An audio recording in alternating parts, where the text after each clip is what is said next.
இஸ்லாத்தை ஆரம்பத்திலிருந்து கற்றுக்கொள்வோம். எபிசோட் 3. அஸ்ஸலாமு அலைக்கும் வரஹ்மத்துல்லாஹி வபரகாத்துஹு.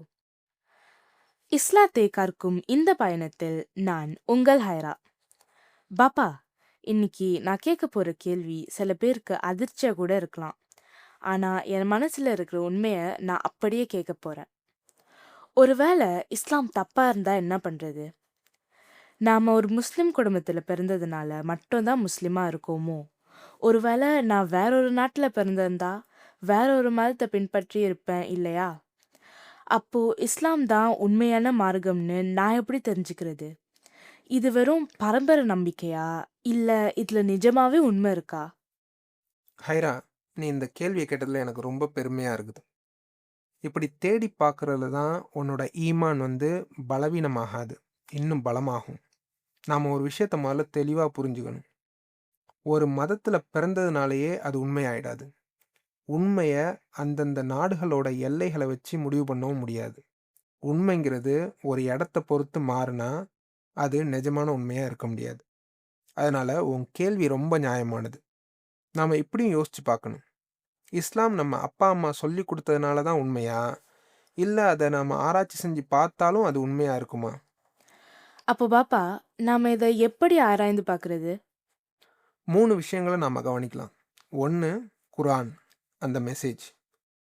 2 அத கொண்டு வந்தவர் மெசஞ்சர் நபி ஸல்லல்லாஹு அலைஹி வஸல்லம் அவர்கள். 3வது அது எப்படி மாறாமல் பாதுகாக்கப்பட்டிருக்கு இன்னைக்கு வரைக்கும், அந்த விதம். முதல்ல குர்ஆன எடுத்துப்போமே. அல்லாஹ் குர்ஆன்ல ஒரு பெரிய சவால முன்வைக்கிறான். அஃபலா யததப்பரூனல் குர்ஆன் வலவ் கான மின் இந்தி கைரில்லா லவஜது ஃபி இஹ்திலாஃபன் கசீரா. சூரா அன்-நிசா அத்தியாயம் 4 வசனம் 82. இதோட அர்த்தம் என்னன்னாக்கா, அவர்கள் இந்த குர்ஆனை சிந்தித்து பார்க்க வேண்டாமா?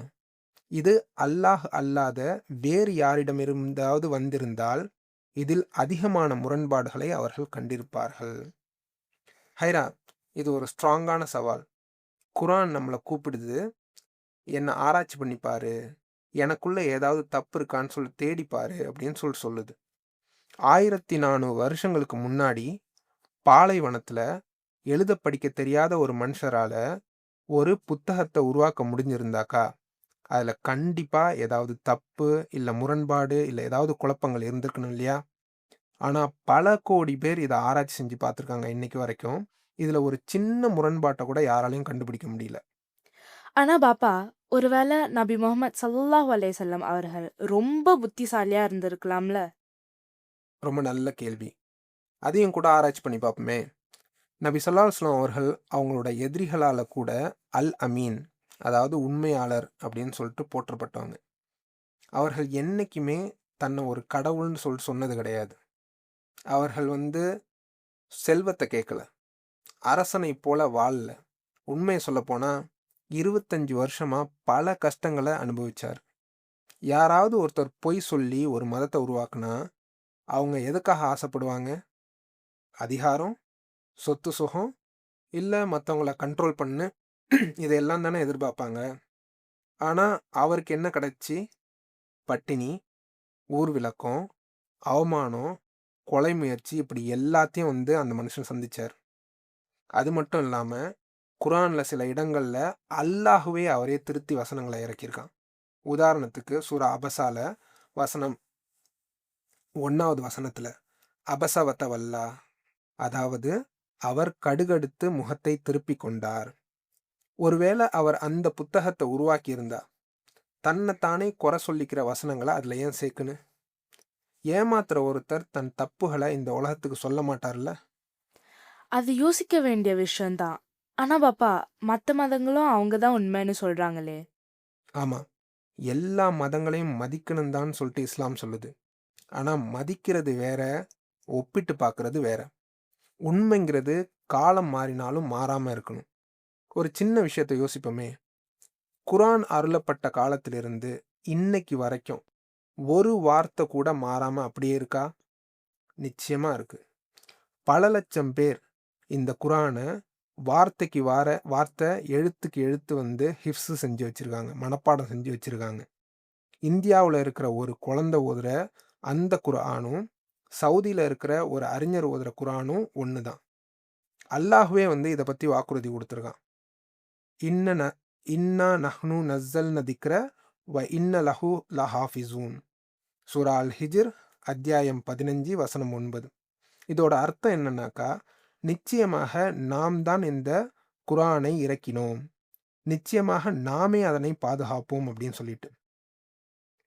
வேறு எந்த மதமும் ஒரு வேதத்துக்கு இப்படி ஒரு பாதுகாப்பை இதுவரைக்கும் கொடுத்தது கிடையாது, பார்த்தது கிடையாது. அப்போ இஸ்லாம் நம்ம குடுத்துத்தனமா எதையும் நம்ப சொல்லலையா? குருட்டுத்தனமா எதையுமே நம்ப சொல்லல. நீ சரியா சொன்ன. கேள்வியை கேளு, சிந்திச்சு பாரு, ஆராய்ச்சி பண்ணி பாருன்னு சொல்லிட்டு தான் வந்து இஸ்லாம் சொல்லுது. குருட்டுத்தனமா பின்பற்றுறத குர்ஆன் பல இடங்கள்ல கண்டிக்க செய்யுது.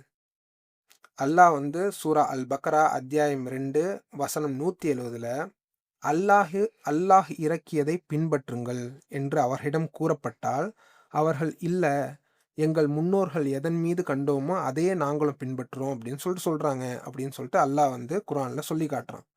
முன்னோர்கள் அப்படியே பின்பற்றுறது தப்புன்னு சொல்லிட்டு குர்ஆன் எச்சரிக்குது. அதனால நம்ம அப்பா அம்மா பின்பற்றினாங்க அப்படிங்கிறதுக்காக மட்டும் நாம இஸ்லாத்தை பின்பற்றினா குர்ஆன் அதனை எச்சரிக்குது, அதைத்தான் நாம செய்கிறோம்னு சொல்லிட்டு அர்த்தம்.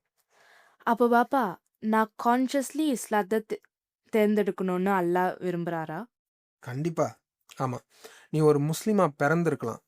ஆனா உன் அறிவாலும் உள்ளத்தாலும் நீ இஸ்லாத்தை விரும்பி ஏத்துக்கணும். பிறந்ததுனால வர நம்பிக்கை வந்து ரொம்ப பலவீனமானது. ஆனா நீ உண்மையை புரிஞ்சு ஒரு நம்பிக்கை வந்துச்சுன்னா அது ரொம்ப வலிமையா இருக்கும், உறுதியா இருக்கும். அப்போ இஸ்லாம் உண்மையா இருக்கிறதுக்கு காரணம் நான் அதுல பிறந்ததில்ல. நான் எவ்ளோ கேள்வி கேட்டாலும் அதுகிட்ட பதில் இருக்கிறது தான் காரணம். சரியா சொன்ன ஹைரா. உண்மை என்னைக்குமே கேள்வியை கண்டு பயப்படாது. பொய் தான் கேள்வியை கண்டு பயப்படும். ஆனா இஸ்லாம் கேள்விகளை வந்து வரவேற்குது. பாப்பா, இப்போதான் இந்த மார்க்கம் என்னோடதுன்னு ஒரு உணர்வு வருது. இது யாரோ என்கிட்ட கொடுத்ததில்ல, நானே தேடி அடைஞ்சதுன்னு தோணுது.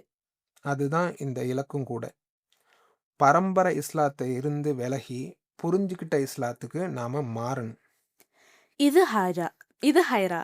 இஸ்லாத்தை ஆரம்பத்திலிருந்து கற்கும் என்னோட பயணம் தொடரும். அஸ்ஸலாமு அலைக்கும் வரஹ்மத்துல்லாஹி வபரகாத்துஹு.